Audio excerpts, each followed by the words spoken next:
우리 하나님께 영광의 박수를 올려드리겠습니다. 하나님이 여러분들을 참 많이 사랑하십니다. 그래서 오늘 이 자리에 여러분들을 불러주셨고, 이 자리에서 하나님을 찬양하는 가운데 이미 여러분들 하나님의 은혜 속에 있는 줄 믿습니다. 여러분들 마음속에 담겨져 있는 그 마음이 오늘 말씀을 통하여서 다시 한번 하나님의 은혜를 누리는 시간 되시길 축복합니다. 오늘 우리에게 주시는 하나님의 말씀은 빌립보서 1장 29절 말씀입니다. 우리 한 절인데요, 우리 함께 빌립보서 1장 29절 말씀 읽도록 하겠습니다. 시작. 그리스도를 위하여 너희에게 은혜를 주신 것은 다만 그를 믿을 뿐 아니라 또한 그를 위하여 고난도 받게 하려 하심이라. 아멘. 여러분, 오늘 말씀을 읽으시고 흥분되세요? 흥분되시는 분들은 은혜를 여러분의 마음속에 담았을 것이고, 또 흥분이 안 되신 분들도 있어요. 오늘 말씀 보면 약간 부담스러운 단어가 하나 등장하죠. 뭐죠? 고난이라는 단어입니다. 여러분, 은혜는 우리를 너무나도 흥분하게 하는 말입니다. 왜냐하면 은혜가 정말 놀랍기 때문에 그래요. 오늘 이 놀라운 은혜 모두 받으셨죠? 받으실 거죠? 네, 저는 확신합니다. 여러분들이 은혜 받을 것을 저는 확신해요. 제가 지난 주일날 부산에 내려가서 부산제일감리교회에서 예수동행 훈련을 하고 왔는데요, 그때도 우리 성도님들에게 이렇게 물어봤습니다. 여러분의 힘으로 살고 싶으세요? 주님의 힘으로 살고 싶으세요? 그때도 대답이 똑같았어요. 부산에서도 주님의 힘으로 살고 싶다라고 대답하시더라고요. 주님의 힘으로 사는 게 바로 은혜로 사는 것이죠. 여러분들도 은혜 받기 원하시죠? 네, 하나님은요, 여러분들에게 더 은혜 주시길 원하시는 분이세요. 그래서 여호와는 그의 얼굴을 내게 비추사 은혜 베푸시기를 원한다라고 모세는 이스라엘 백성에게 이야기했고, 또 시편의 기자는 여호와께서는 그 모든 행위에 의로우시며 그 모든 일에 은혜로우시다라고 고백합니다. 하나님은 모든 일에 은혜 주시길 원하시는 분이세요. 근데 오늘 말씀을 보니까 오늘 말씀에 은혜 주시려고 하는 이유가 분명히 담겨져 있습니다. 그 담겨진 이유가 두 가지 나오는데요, 두 가지가 뭐냐면, 첫 번째, 그리스도를 위하여 너에게 은혜를 주신 것은 다만 그를 믿을 뿐 아니라. 첫 번째가 그를 믿을 뿐 아니라 라는 이 구절인데요, 첫 번째는 예수님을 믿고 구원받게 하시기 위해서 여러분들에게 뭘 주셨어요? 은혜를 주셨어요. 근데 거기서 멈추지 않고 한 가지 은혜 주신 이유가 더 나오죠. 그 다음 구절입니다. 또한 그를 위하여 고난도 받게 하려 하심이라. 두 번째는요, 고난 속에서도 구원받은 믿음의 사람으로 살게 하기 위해서 하나님께서는 우리에게 뭘 주세요? 은혜를 주십니다. 한마디로 뭐냐면, 여러분들이 예수 믿고 구원받았잖아요. 그 삶을 계속해서 잘 살아가도록 하시기 위해서 하나님께서 여러분에게 주시려고 하시는 게 무엇이다? 바로 은혜예요. 은혜는요, 나의 힘으로 사는 게 아니라 예수의 힘, 바로 예수의 생명으로 사는 것을 은혜라고 합니다. 그래서 예수님이 여러분들에게 은혜를 주시기 위해서 어떻게 작정하셨냐면, 우리 안에 오시기로 결정하셨어요. 왜냐하면 예수의 생명으로 나는 죽고 예수의 생명으로 살게 하시기 위해서 예수님께서 우리에게 오셨고, 그 은혜를 여러분 한 번만 받으면 될까요? 제가 부산에 내려갔다고 했잖아요. 거기서도 동일하게 얘기했습니다. 여러분, 오늘 이 시간 은혜 받으시길 바랍니다. 월요일도 받으시길 바랍니다. 화요일도 받으시길 바랍니다. 수요일은요? 그렇게 해서 어디까지 갔다고요? 토요일까지 했는데 다 은혜를 받으시겠다고 하시더라고요. 여러분, 하나님의 마음이 꼭 그래요. 하나님이 여러분들에게 은혜를 멈추시지 않고 계속 주시기 위해서 어떻게 하셨어요?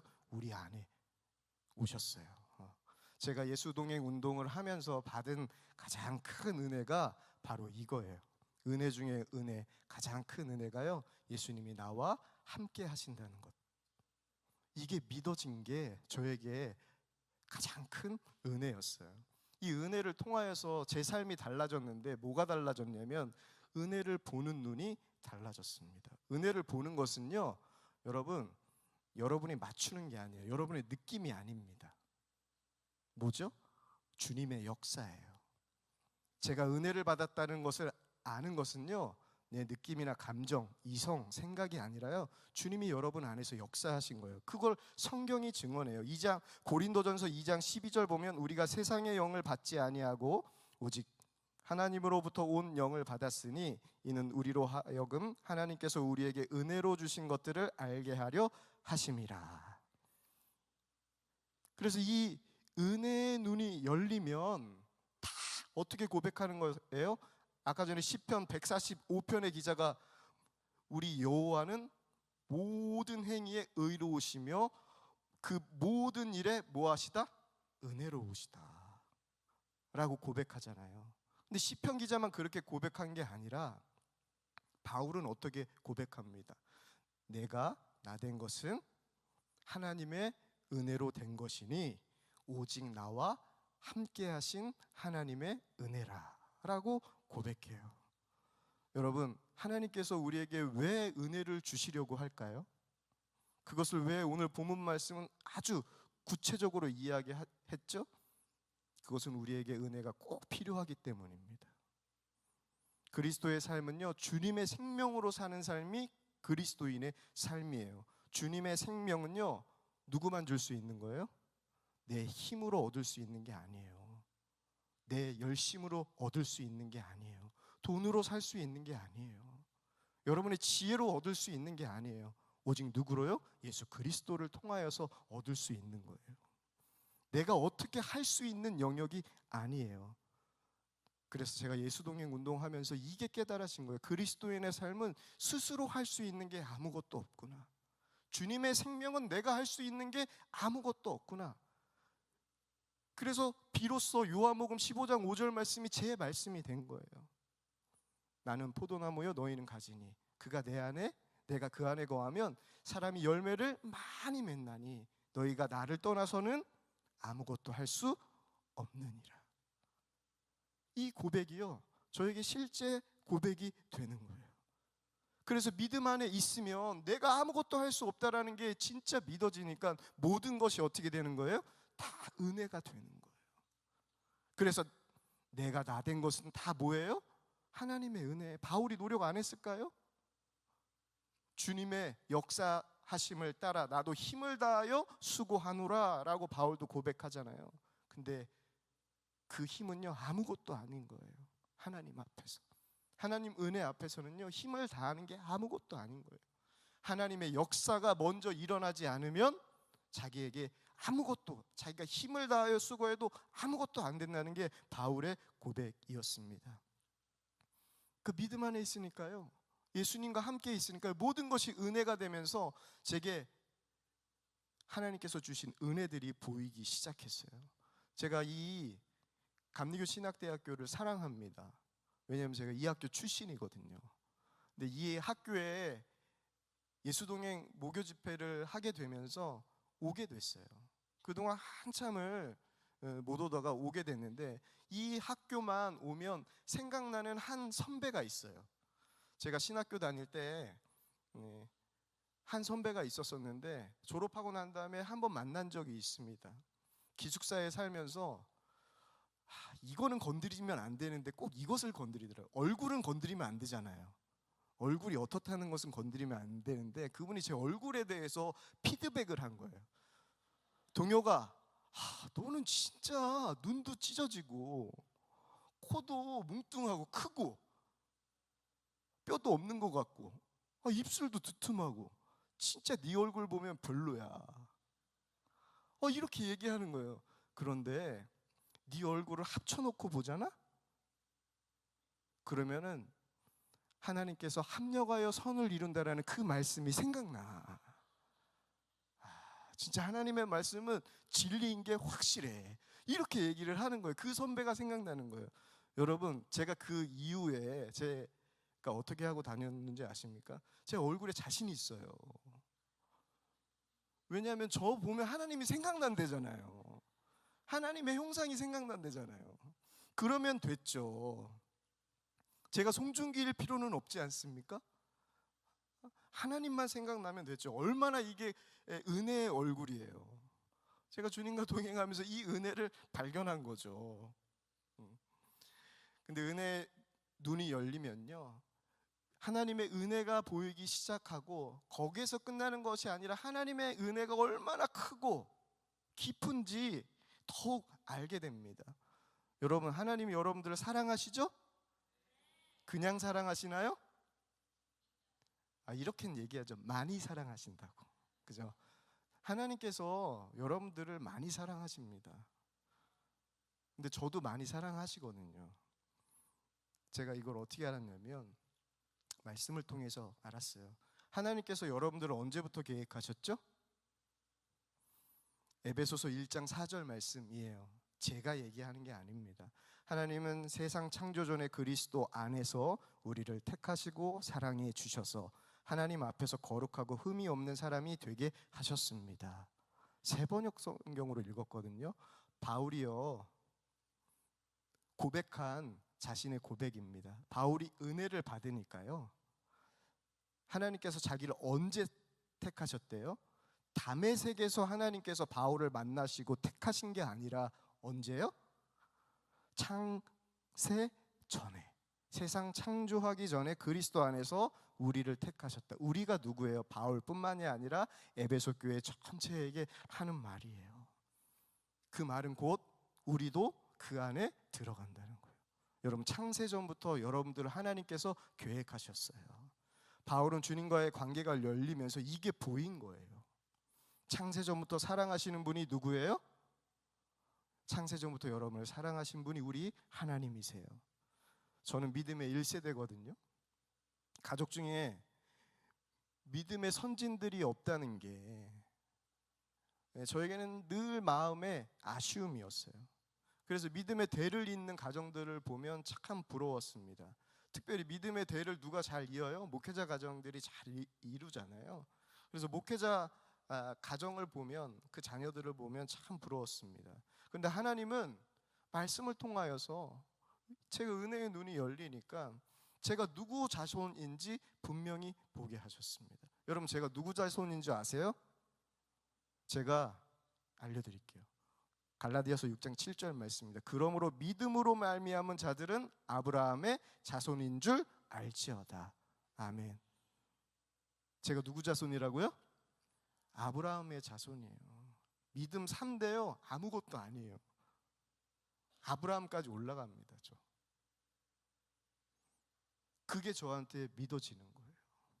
그러면서 하나님께서 저에게 너의 존재가 이미 성경에 기록되어져 있다는 거예요. 이미 성경에. 여러분, 제 이름이 성경에 기록되어져 있나요?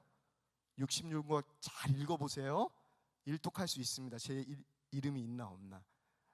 근데 제가 다 읽어봤는데 없어요. 근데 어디에 기록되어져 있을까요? 하나님, 창세기에 있다는 거예요. 제가 흥분해서 물었습니다. 몇 장 몇 절입니까? 근데 그렇게까지는 말씀을 안 하시더라고요. 우리 하나님께서 성실하신 분이세요. 그러면서 저에게 성실하게 창세기를 읽어보라, 이렇게 말씀하시는 거예요. 그래서 아브라함이 등장하는 창세기 12장부터 제가 그래도 읽어봤는데, 창세기 22장 17절 말씀에 이런 말씀이 있어요.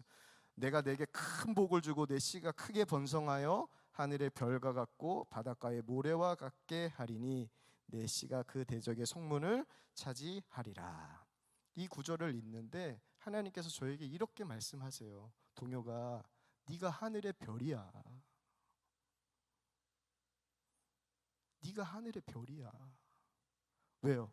믿음으로 말미암는 자손은 다 누구의 자손인 줄 알지어다? 하나님의 자손이야. 네 아브라함의 자손인 줄 알지어다. 이렇게 말씀하셨잖아요. 근데 아브라함 자손에 대한 예언이 어떻게 되어져 있어요? 하늘의 별과 같이 번성하게 하시겠다고 하나님께서 약속하셨잖아요. 그러면서 아브라함처럼 복의 통로로 저를 사용하게 될 거라는 거예요. 그러면서 갈라디아서 3장 29절 말씀을 보여주세요. 너희가 그리스도의 것이면 곧 아브라함의 자손이요 약속대로 유업을 이을 자니라. 여러분, 이 사실을 제가 알게 된 순간 하나님께서 얼마나 선한 분이신지, 정말 하나님께서 나를 얼마나 사랑하시는 분이신지 정말 믿어졌어요. 그 믿어지니까 더 이상 제게 목사 자녀 아닌 게요 부럽지가 않아요. 어떤 믿음의 가문도 부럽지가 않습니다. 왜냐하면 약속의 말씀이 저를 확증해주고 있잖아요. 근데 이 일이 저에게만 일어난 일입니까? 아브라함의 복이 지금 누구에게 이어지고 있는 거예요? 바로 여러분 한 사람 한 사람에게 이어지고 있는 거예요.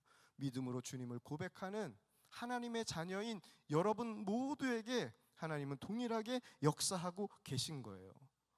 여러분에게만 역사하실 게 아니라요, 앞으로 믿음으로 예수님을 구주로 영접하는 모든 하나님의 자녀들에게 이 복이 흘러갈 겁니다.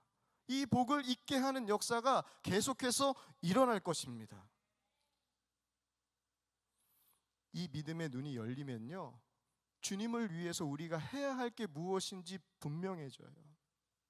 여러분, 주님을 위해서 여러분들 뭐 하시겠습니까? 예수 동행 집회 무결석 하겠습니다. 네. 주님께 헌신하겠습니다. 그것보다 먼저가 있습니다. 주님이 우리의 헌신을 필요한 게 아닙니다.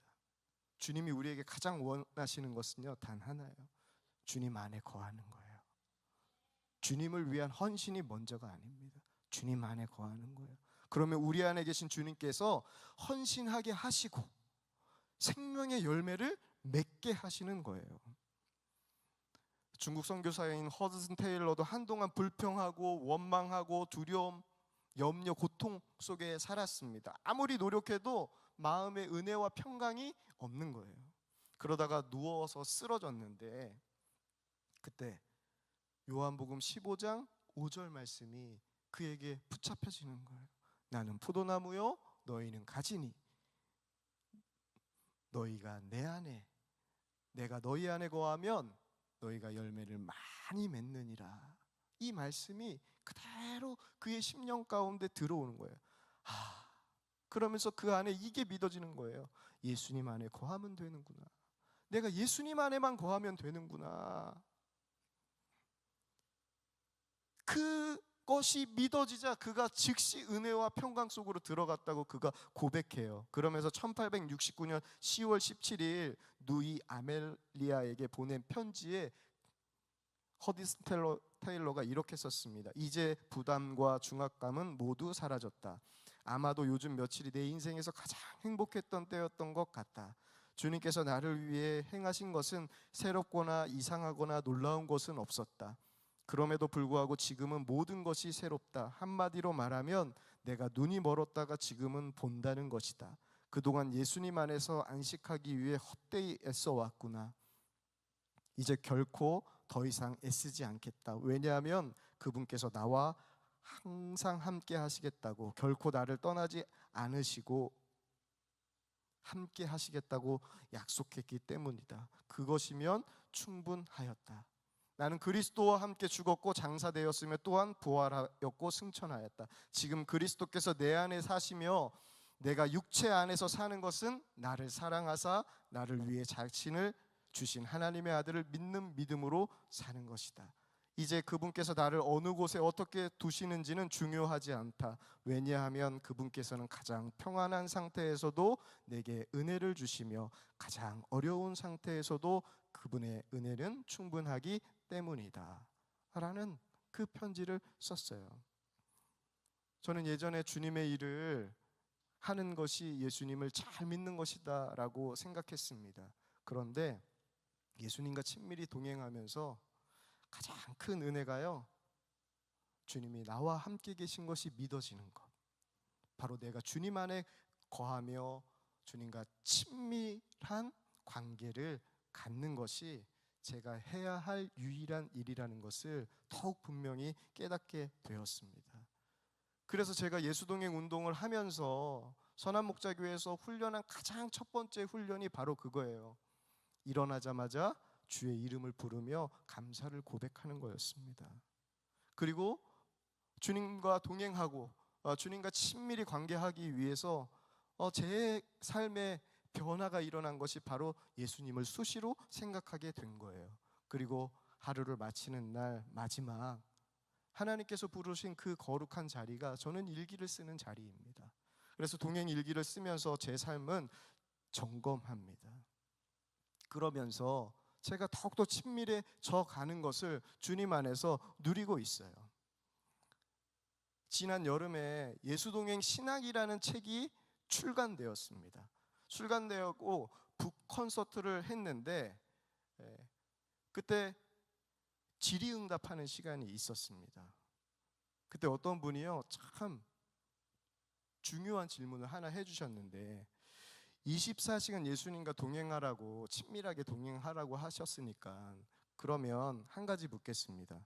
그럼 잠잘 때는 어떻게 예수님과 동행할 수 있나요? 이렇게 물으셨어요.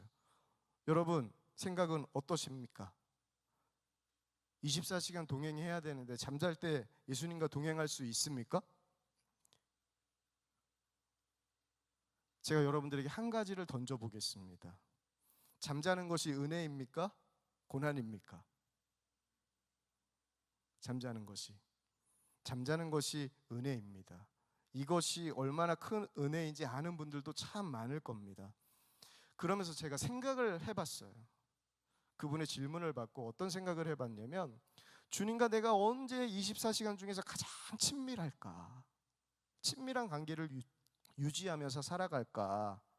보니까 주님과 친밀한 관계는 뭐하고 멀어지는 시간이에요? 죄와 멀어지는 거잖아요. 오직 주님 안에 거하면서 주님의 생명으로 사는 거잖아요. 제가 죄를 짓지 않고 마음을 잘 지키는 시간이 언제인가 생각해 보니까요, 그 시간이 잠자는 시간이더라고요. 여러분, 제가 죄 안 짓고 마음을 지키는 시간이 언젠가 보니까 잠자는 시간이에요. 이게 재밌으신가요? 근데 제가 잠자기 전에 예수동행 일기를 쓰잖아요.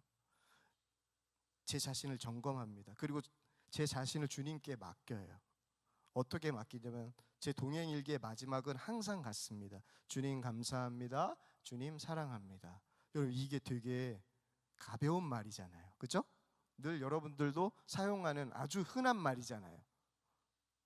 근데요 이게요 결코 흔한 말이지만 쉬운 고백이 아닙니다. 언제요? 어려운 일이 생겼을 때 주님과 감사하는 일은요 거짓을 고백하게 되는 것뿐이에요. 제가 알았어요. 동행 일기를 쓰면서 주님 감사합니다 이 고백할 수 있는 것, 정말 내가 주님을 사랑하는지 고백하는 것, 이게 얼마나 어려운 일인지 이 동행 일기를 쓰다가 멈추고요 나에게 해결되지 않은 마음을 주님 앞에 고백하는 겁니다. 그리고 결국에는 주님 감사합니다 주님 사랑합니다로 고백하고 잠이 들어요. 그리고 제가 일어나서 첫 번째로 찾는 게 뭔지 아세요? 물이 아닙니다. 화장실 가는 거 아니에요. 제가 일어나자마자 찾는 게 뭐라고요? 주님의 이름을 부르며 주님 감사합니다 고백하는 거예요. 제가 그 질문을 받고 제 삶을 생각해 보니까 주님께 감사로 하루를 마치고 시작할 때 감사로 제 삶이 시작되더라고요. 그럼 그 중간의 시간은 다 무엇으로 채워진 거예요? 하나님의 은혜더라고요. 그래서 잠자는 것이 저에게는 하나님의 은혜예요. 그리고 예수님과 동행하는 가장 친밀한 시간이기도 합니다. 그런데 잠에서 깨어나고 나면 그때부터 우리의 일상에 벌어지는 게 무엇이죠? 믿음으로 살려면요 반드시 오는 게 있어요. 그게 바로 고난이에요. 그래서 오늘 말씀에 고난이 담겨져 있습니다. 믿는 것이 고난이에요. 초대교회 보면 믿는 것이 고난입니다. 그런데 지금 21세기를 사는 이 지구상에도 초대교회와 같은 곳이 있더라고요.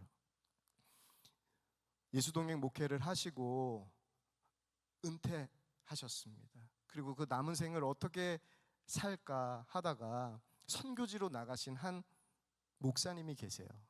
그분이 그 선교지에서 산 삶을 지난 토요일 날 만나서 나눠주셨는데, 키르기즈스탄이라는 곳에 그분이 가셔서 선교를 하고 돌아오셨습니다. 그 아침에 선교사님이 키르기즈스탄에 대한 상황을 설명해 주시는데요, 중앙아시아 대부분이 무슬림인데 거기에서 예수님을 믿는 것은 가족하고 적을 끊는 거예요. 그냥 가족하고 그냥 떨어져서 사는 게 아니라 적을 끊는 거고, 거기에는 싱글이 많답니다. 싱글 자매들이 많대요. 왜 그러냐 하면 자매들이 예수님을 믿는다는 것은 결혼을 하지 않는 것과 똑같대요. 결혼을 하는 순간 다시 무슬림으로 가는 거예요. 그러니까 결혼을 하지 않겠다라는 그 결단이 믿음의 자매들에게는 있는 거예요. 어떻습니까? 같은 세상을 사는데 믿음의 상황이 너무 달라요. 그리고 제가 4차 로잔 대회에 참석하고 그곳에서 강의를 들으면서 참 부끄러웠습니다. 왜냐하면 지금도 예수 믿으면 순교해야 하는 지역이 참 많은 거예요. 지금도 10명 중에 9명이 순교하면 어디서 하게 되냐면 사하라 사막 이남에 있는 나라들 대부분에서 순교가 일어난다고 합니다. 예수 믿는 것 때문에 그냥 죽는 거예요. 근데 우리는 어려운 순간 만나면 어떻습니까? 그냥 피하고 싶어요. 빨리 해결되고 싶은 마음뿐입니다. 어려움에서 벗어나는 거에 우리의 모든 신경이 다 쏟아져 있어요. 그러다 보면 어느새 나는 어떻게 됩니까? 해결사가 돼요. 해결사가 되어가고 있습니다. 스스로 여러분 열심히 노력해서 문제가 해결됐다면 은혜입니까? 저주입니까? 여러분, 저주입니다. 우리가 스스로 노력해서 해결했다면 그것은 은혜가 아니고 저주예요. 왜 그렇습니까? 주님과의 관계가 멀어졌기 때문에. 내가 무엇을 했을 때, 주의 일을 했을 때 하나님과의 관계가 가까워졌다면 그것은 은혜입니다. 하지만 내가 무엇을 했을 때 하나님과의 관계가 멀어졌다면 그것은 저주예요. 왜? 내 힘으로 했기 때문에. 그럼 어려움이 오는 순간, 그 고통의 순간 우리는 어떻게 해야 합니까? 해결하기에 앞서 우리가 해야 할 게 있어요. 하나님 앞에 나아가는 거예요. 하나님을 찾는 거예요. 하나님을 바라보는 거예요. 하나님을 의지하는 거예요. 그리고 그 모든 것을 하나님께 맡기는 거예요. 그겁니다. 주님을 바라보는 것, 그거예요. 주님께 내 삶을 모두 맡기는 것. 그래서 모든 염려를 다 주께 맡기라. 이는 그가 너희를 돌보심이라. 베드로가 고백하잖아요. 바로 우리에게 은혜를 두신 두 번째 이유가 고난 때문이에요. 고난 속에서도 구원받은 믿음의 사람으로 살아가게 하기 위해서 하나님께서 은혜를 주시는 거예요. 그래서 히브리서 4장 16절에는 이렇게 얘기하잖아요. 그러므로 우리는 긍휼하심을 받고 때를 따라 돕는 은혜를 얻기 위하여 은혜의 보좌 앞으로 담대히 나아갈지니라.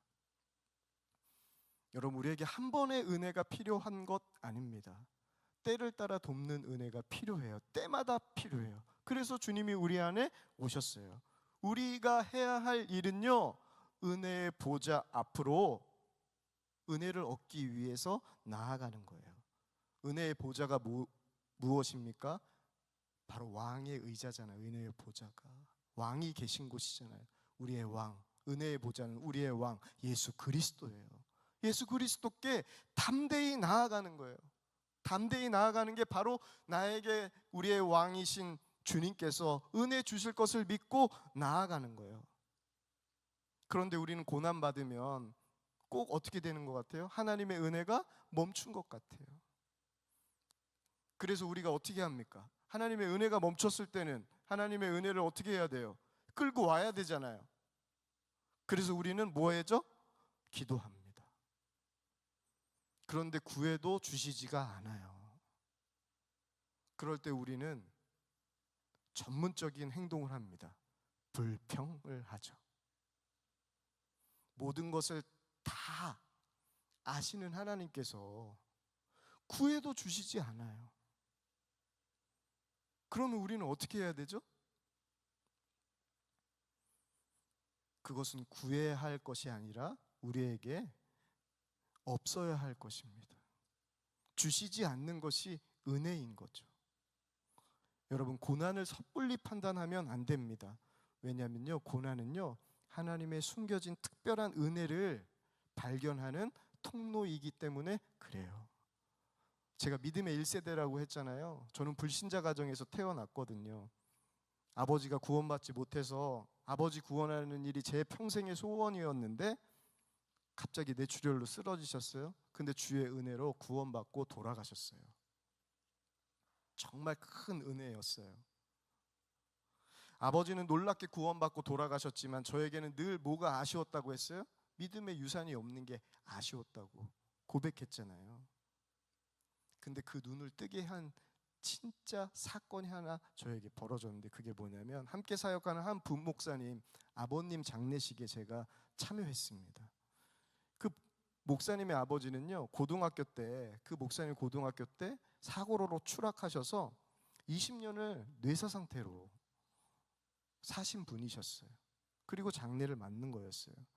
근데 발인 예배를 드리는데, 그 본교에서 발인 예배를 드리는데 고인이 남긴 믿음의 유산에 대해서 쫙 이야기를 하시더라고요. 목사님도 이야기하고 가족들도 이야기하는 것을 보면서 참 엄청난 아픔이었는데 그 고백 자체가 너무 귀하고 은혜가 되더라고요. 그런 은혜만 되는 게 아니라 약간 부러운 마음이 제 마음속에 들더라고요. 그렇게 예배를 다 은혜롭게 마치고 버스를 타고 교회로 돌아가는데 주님께서 저에게 이렇게 말씀하시는 겁니다. 동혁아, 너는 너의 아버지가 너에게 남긴 믿음의 유산이 없는 것 같니? 물으시는 것 같아요. 저희 아버지는요, 정말 놀라운 은혜, 제가 복음을 전하자 그 날 돌아가셨거든요. 그러니 제게 무슨 믿음의 유산이 남았겠다라고 고백할 수 있겠어요. 근데 주님께서 동혁아, 너에게 너희 아버지가 남긴 믿음의 유산이 없는 것 같니? 라고 물으시는 게 저에게는 참 이상한 질문이었습니다. 그러면서 주님께서 저에게 이런 마음을 주시는 거예요.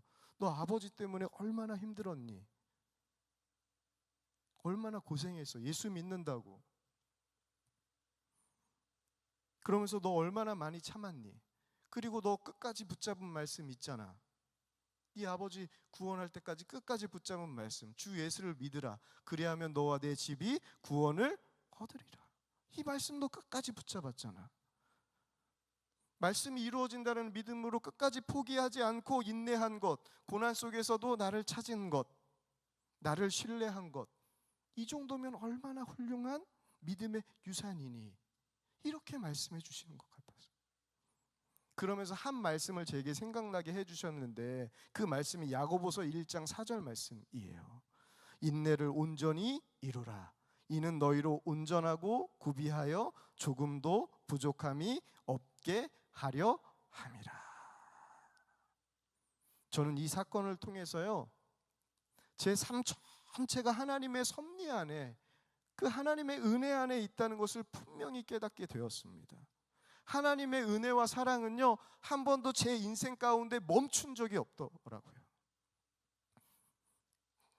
그 고난이, 아버지와 함께하는 고난이 조금도 부족함 없게 하시려는 하나님의 특별한 계획이었다라는 게 그날 깨달아지고 믿어지는 거예요.